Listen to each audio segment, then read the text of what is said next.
Hello, everyone. My name is Hollis and I'm a senior in the English program with a creative writing focus here at LR. And today, I want to talk to you about one aspect of my senior thesis, which is the beginning of my first novel. I embarked on this journey starting last semester, obviously, and I have been working primarily on the creative aspect of it, but I've also done some research as well into writerly motivation and my opinions on craft, looking at more established authors' opinions on craft and kind of finding where I would like to be.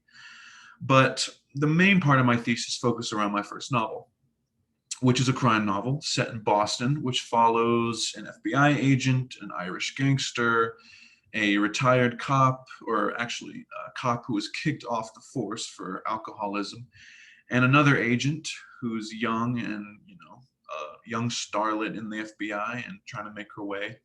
And they all kind of get tangled in this complex web of crime.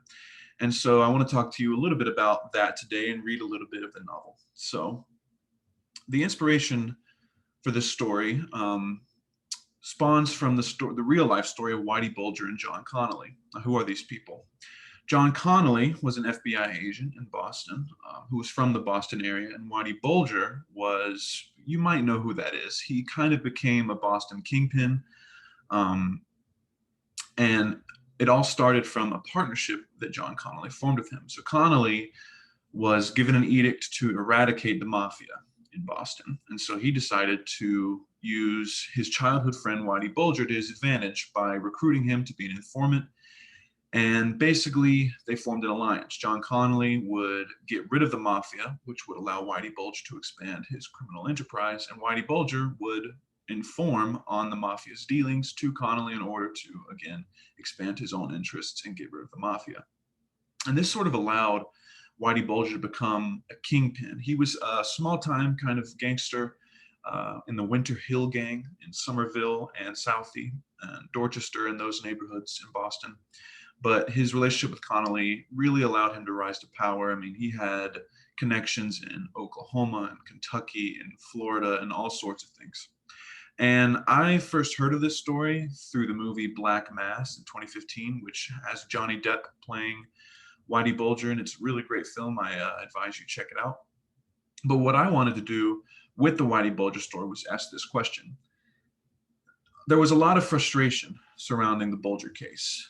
He was known to commit very heinous crimes around Boston, but he was protected by the FBI. So I figured, what if somebody within the FBI or a group of people decided that enough was enough, and and a number of factors played into the idea that they would actually kill Whitey Bulger and kind of get rid of his stain on Boston, so to speak. So the process of getting this book to where it is so far has been very long and thought out. Dr. Dale Bailey has really tried to get me to kind of slow down. I like to charge into things and just write instinctively, but he wanted me to really do some research and some very careful character development and things like that. So first of all, I wanted to establish truth and realism, as I think most crime novels should.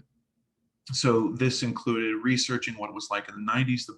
My book is set in 1990.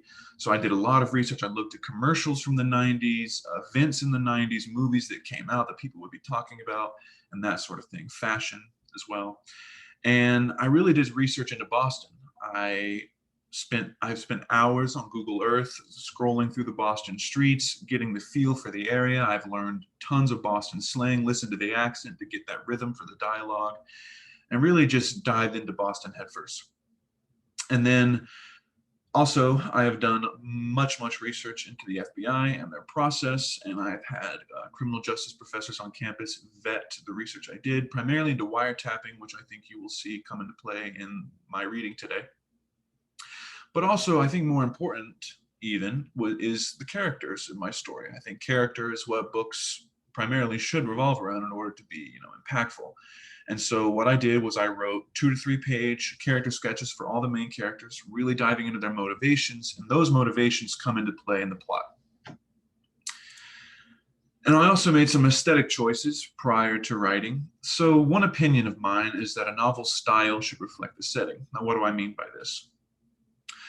Take a setting such as Middle Earth from Lord of the Rings. There's towering castles with, knights in shining armor and those types of things. And so the writing for those types of settings, for me, should be kind of elegant to reflect that shining armor, those white castles, and such. If I were to write a mafia story in New York City, it would be the elegance would be toned down from fantasy, but it would still be elevated because, Manhattan, you have the tall skyscrapers, the golden lights, and etc. But for Boston, it's a little different. So I asked myself, what does Boston look and feel like, which I got from my research. From the pictures below, Boston has its beautiful parts, but it also has its not so beautiful parts. There's snow piled everywhere. People put out lawn chairs and cones to mark their parking spots. The snow turns black from the asphalt. The buildings are tight and compact. The air is salty. And generally, everything kind of feels claustrophobic. So what I wanted to do with this story was kind of employ a blunt writing style. And I think that kind of reflects the cold of Boston as well. So what do I mean by blunt? I think you'll see it in my reading. But basically, if somebody is shot in my book, in the back of the head, execution style, in a book where the language is elevated, they might, slump over cinematically, and there might be some big dramatic play out to that. But in my book, when they get shot, they hit the ground with a thud, and you know how it goes. And so now I will be reading a little bit of chapter 1, or actually I'll be reading the entire chapter because it's quite short. So here it goes, chapter 1. Frank Morgan kicked open the door of his Buick Riviera and stepped onto the walking trail adjacent Fell's Way. The area was a nice little spot overlooking the Mystic River, thick groupings of trees and dead grass dusted with morning frost, a path of asphalt snaking through the middle. Frank started down toward the underside of the Wellington Bridge. Half of Boston PD seemed to be there that morning, everybody standing around like statues, if statues could shiver.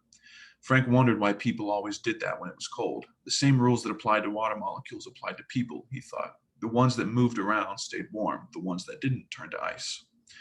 Paul Allens met Frank halfway down the slope. He was a detective in the Stadies and hid his under-eye bags beneath a thick pair of aviator glasses. Paul, said Frank. They shook hands. Thanks for the page. Thought you might be interested in these boys, Frank. This shit has Galloway written all over it. Frank slid his hands into the pockets of his FBI windbreaker and felt for his hand warmers. Let's not rush to judgment quite yet. Frank, who else leaves 3 bodies buried all in the same plot of underground? Frank chuckled. You and I both know Boston breeds psychopathy. Could be any number of criminal organizations. Or maybe it's just some townie who's mad the Bruins took a beating last night. I only know 2 groups that are that crazy, and one was put off commission not too long ago by you and your guys. Guys and gals, Frank corrected. The Italians are still scheming, though, detective. They're just hobbling around with a sprained ankle for the time being, but they'll bounce back, you watch. Well, Paul placed a cinnamon Altoid on his tongue. I won't argue with an Ivy League opinion. Why don't we start with what we know so far, Frank asked. Sure. The 2 began to walk toward the riverside. The man who called it in's name is James Willis. He's from Cambridge, but likes jogging along the Mystic better than the Chuck, apparently.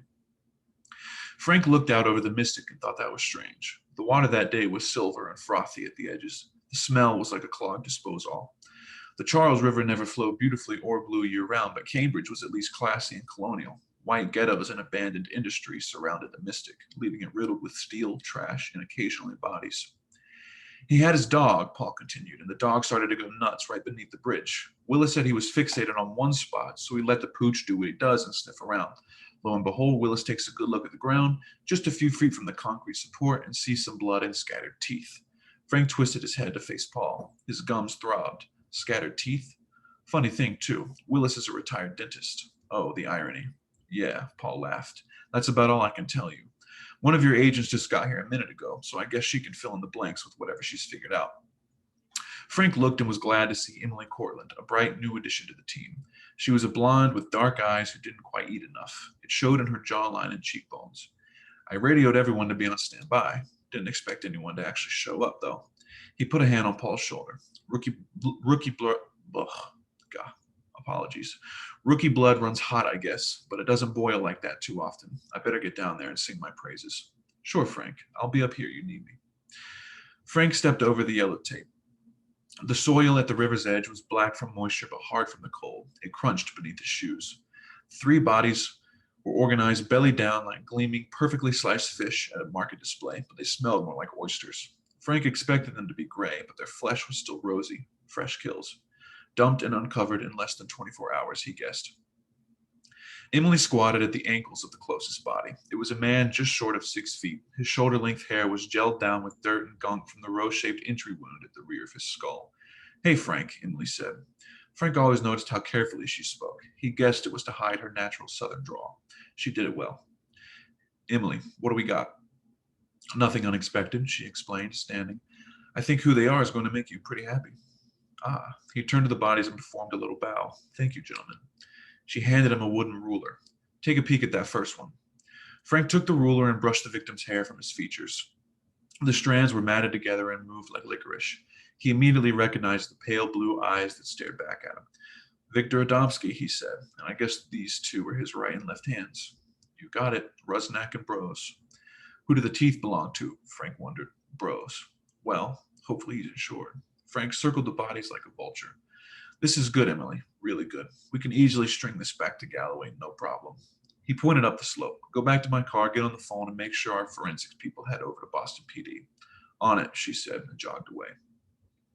Frank shivered with exhilaration as he stared at the bodies, grabbing the hand warmers hard in his pockets. They were the pieces Frank and his team needed to start putting Galloway gang indictments on fast track.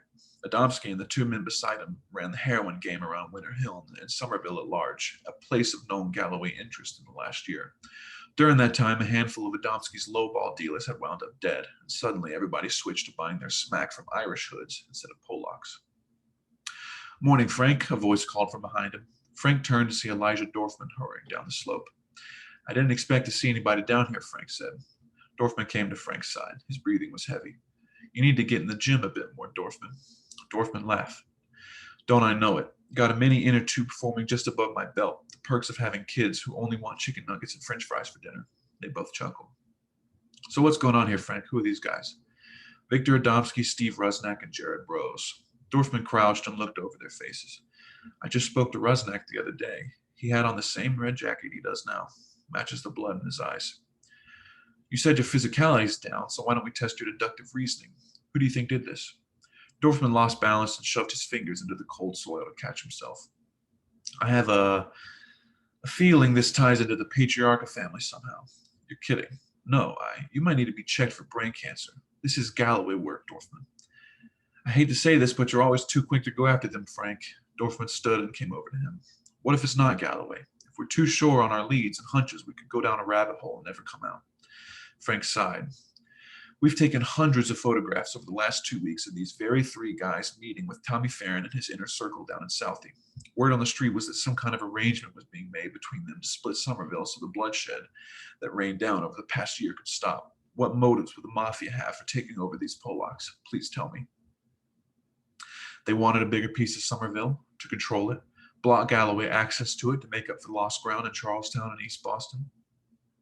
The Italians don't have that kind of muscle right now. If they wanted to keep Farron out of Somerville, they'd form an alliance with the Polacks, not take them out. The more muscle, the merrier. Come on. Emily returned. Forensics is on the way. Good, said Frank. We have enough suspicion here to get things moving on a wiretap. I have no doubt those meeting photographs will give us enough probable cause to secure the warrant. And with those 3 out of the way, Farron's inner circle is going to be talking a lot about moving their drug operations up here. We catch that, we put them away. Now we just have to find out where we'll hear it, Emily added. Exactly. Dorfman, you stick around and consult with Boston PD's forensics team, then follow them over to the lab and report whatever our people find out. Emily, I want you running point on location surveillance. Take a few people with you so we have multiple opinions, and do it today. Emily nodded. All right, get things moving. Emily and Dorfman went their separate ways, and Frank walked down to the riverside. He tilted his head back and breathed in the smells of the mystic. Somehow that day, they weren't so awful. So that was my presentation. I thank you for watching and attending. My plan moving forward is just keep writing, and hopefully one day, it'll be published. So again, thank you.